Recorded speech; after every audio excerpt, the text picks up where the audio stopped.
ศิลปะการตำผ้าผืนแพแบบดั้งเดิมของชนเผ่าคแมร์สาธารณรัฐสังคมนิยมเวียดนาม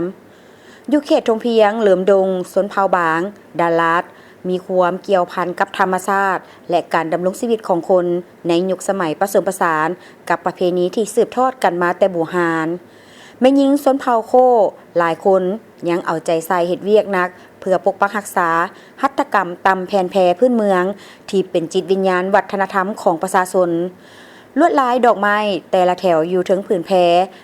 แต่ละลวดลายแม้นมีความเกี่ยวพันกับความเสื่อเกี่ยวกับความมั่งมีสีสุขความอุดมสมบูรณ์ของประชาชนเผ่าคแมร์และดินแดนเขตผู้สูงภาคกลาง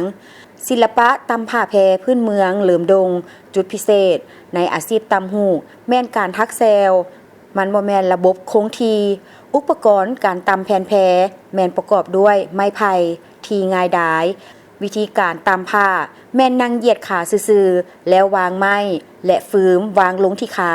แล้วก็ตำทักแซวผลิตภัณฑ์ที่ทักแซวจะนำมาผลิตเป็นเครื่องใช้ในครัวเรือนต่างๆเช่นแนวห้องยาสีแค้วแป้งสีแค้วและอื่นๆปัจจุบันยังได้สร้างผลิตภัณฑ์ที่มีสีสันพิเศษและเป็นตาน่าสนใจที่ยังคงรักษาวัฒนธรรมพื้นเมืองเช่นการนุ่งห่มกระเป๋าผ้าพันคอสายแอวผลิตภัณฑ์ที่กล่าวมานั้นล้วนแต่มีคุณภาพและใช้ได้อย่างยาวนานนางตั้งทิหาให้สัมภาษณ์ว่าลวดลายและสีสันของสินค้าที่มีความอ่อนนุ่มและเป็นตาจับใจ